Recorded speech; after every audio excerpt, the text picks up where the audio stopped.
और महाराष्ट्र के ठाणे में भारी बारिश के बाद से हालात बिगड़ चुके हैं। भारी बारिश के बाद उफान पर है नदियां और ठाणे भिवंडी के कई इलाकों में जलभराव हुआ है। भिवंडी में बाढ़ जैसे हालात बन चुके हैं।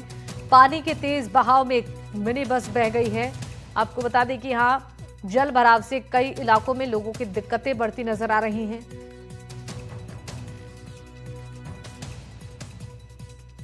और भारी बारिश के बीच जो स्थिति है वो भयावह हो चुकी है।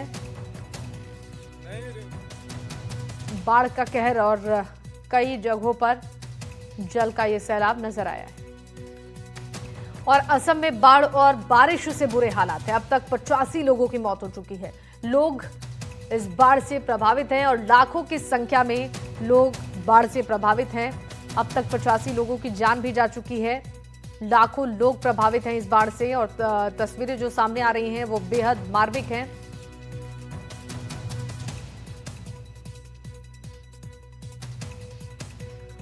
असम के शिवसागर जिले में लगातार भारी बारिश और दीखो नदी के उफान के कारण बाढ़ से भारी तबाही मची है, जिसके कारण करीब हजारों लोग प्रभावित हैं। कई पक्के घर, खेत सब मलबे में तब्दील नजर आ रहे हैं। और ऐसी ही तबाही की तस्वीरें जो सामने आ रही हैं वो हम आपको लगातार दिखा रहे हैं। कई ऐसे पक्के घर हैं जो मलबे में तब्दील हो चुके हैं।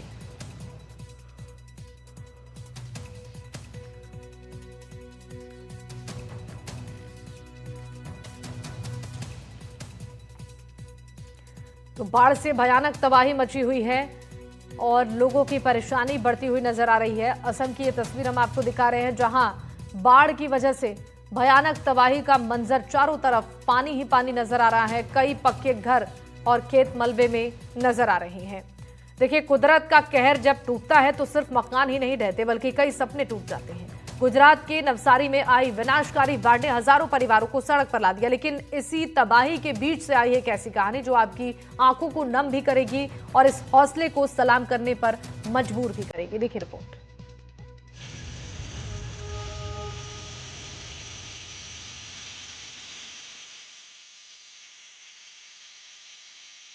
ये कहानी है गुजरात के नवसारी जो इस समय भयानक बाढ़ की चपेट में। हफ्तों से लोग इस आस में बैठे हैं कि पानी कम होगा, लेकिन हालात जस के तस बने हुए हैं। एनडीटीवी ग्राउंड पर मौजूद है और लगातार बाढ़ से बिगड़े हालात की तस्वीरें दिखा रहा है। हर तरफ तबाही का मंजर है, जिसने न जाने कितने मासूमों के बचपन और उनके सुनहरे भविष्य को अपनी चपेट में ले लिया है।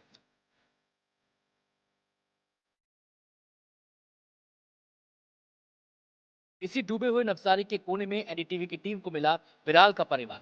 विराल का ये घर देखिए, जो किसी तालाब से कम नहीं लग रहा। विराल की जो कहानी है और विराल के जो परिवार की कहानी है, ये विराल की माँ है यहाँ पर।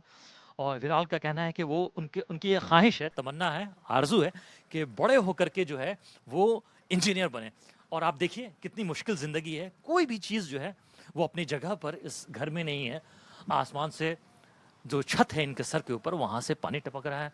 कमरों की हालत देखें आप, तो गेट भी जो है अपनी पोजीशन पे नहीं है। कोई भी अंदर जो सामान है वो बिखरा पड़ा है।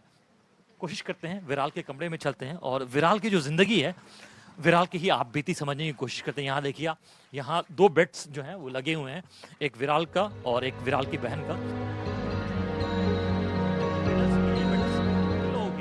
जिस कमरे में बाढ़ का पानी भरा है वो उनकी रसोई है और वही उनका आशियाना भी। विराल की आंखों से बहते आंसू उसकी बेबसी तो बयां करते ही हैं, लेकिन उसके हौसले को डिगा नहीं पाते। वो आंसू आ गया आप? क्या हो गया? अपने आसपास मची इस भारी तबाही के बावजूद इस बच्चे ने इंजीनियर बनने का सपना नहीं छोड़ा है। आगे चल के आप क्या बनना चाहते हैं, क्या करना चाहते हैं? इंजीनियर करना चाहता हूँ। आप इंजीनियर बनना चाहते हैं। इस घर में जहाँ पे हम मौजूद हैं, तकरीबन आपके कमर भर जो है वो पानी है। माँ बाप आपके यहाँ पे रहते हैं, है ना? बाकी लोगों को देखते होंगे, तकलीफ होती होगी, मुश्किल होती होगी। आप रो रहे हैं शायद। क्या हुआ? कमज़ोर? आप कमज़ोर नहीं, आप बहुत स्ट्रांग हैं। पता है आपको ये बात, बहुत मजबूत हैं। अगर आप इस तरह की हार्डशिप में अगर आप ज़िंदगी बसर कर सकते हैं तो कहीं पे भी बसर कर सकते हैं। लगता नहीं है आपको? लगता है। है ना? तो आप खुद के लिए, अपने माँ बाप के लिए कुछ करेंगे आगे चल करके? करेगा आगे देगा। पक्का इंजीनियर बन के दिखाएंगे आप? हाँ। जब विराल ने पानी के बीच से निकलकर गर्व से अपने जीते हुए मेडल दिखाए तो लगा कि ये उसके उन सपनों की ढाल है जिन्हें वो इस बाढ़ में बहने नहीं देना चाहता। कमरा है ये मुझे बताइए कि यहाँ पे मैं देख रहा हूँ कि मेडल्स भी हैं। ये मेडल्स किन लोगों के हैं? आपके हैं, बहन के हैं? और बड़ा है वो मेरा है और जो छोटा है वो मेरी बहन का है।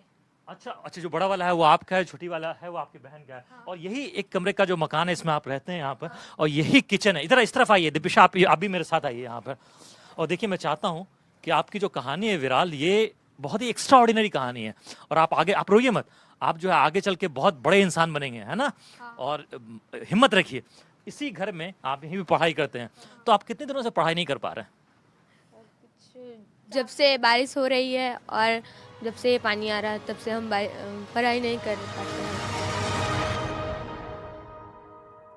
बाढ़ ने विराल का घर जरूर छीन लिया है, लेकिन वो उसके इरादों को नहीं डुबो पाई। इस मुश्किल घड़ी में विराल के सपने इस आपदा से कहीं ज्यादा बड़े और ऊंचे हैं। उर्दू के अंदर एक कपलेट है, एक शेर है, कहते हैं खुदा उस मुसाफिर की हिम्मत बढ़ाए जो मंजिल पे पहुंचे तो मंजिल बदल दे। And with this couplet I want to end this story. तो ये जो विराल और इनकी जो बहन है दीपिशा, इनकी कहानी जो है वो एक ऐसी एस्पिरेशनल स्टोरी है, एस्पिरेशनल इंडिया की स्टोरी है, जिसमें आप देखें ये दोनों बच्चे इसी घर में बरसात के मौसम में तकरीबन पिछले 10 दिनों से रह रहे हैं और ज़िंदगी जो है वो लड़ रहे हैं और हौसले के साथ लड़ रहे हैं। इमोशनल मोमेंट्स हर किसी की ज़िंदगी में आते हैं। विराल के आंखों से आंसू आ गए, इस वक्त कंट्रोल नहीं कर सका, बहुत नादान है, तकरीबन 10 साल की एज उसने बताई, लेकिन इसका हौसला जो है वो काफ़ी बुलंद है और वो आगे चल करके इंजीनियर बनना चाहता है। वीडियो जर्नलिस्ट पवन के साथ आकिल, एनडीटीवी इंडिया के लिए नवसारी, गुजरात से। और इसी के साथ बुलेटिन में बस इतना ही। नमस्कार।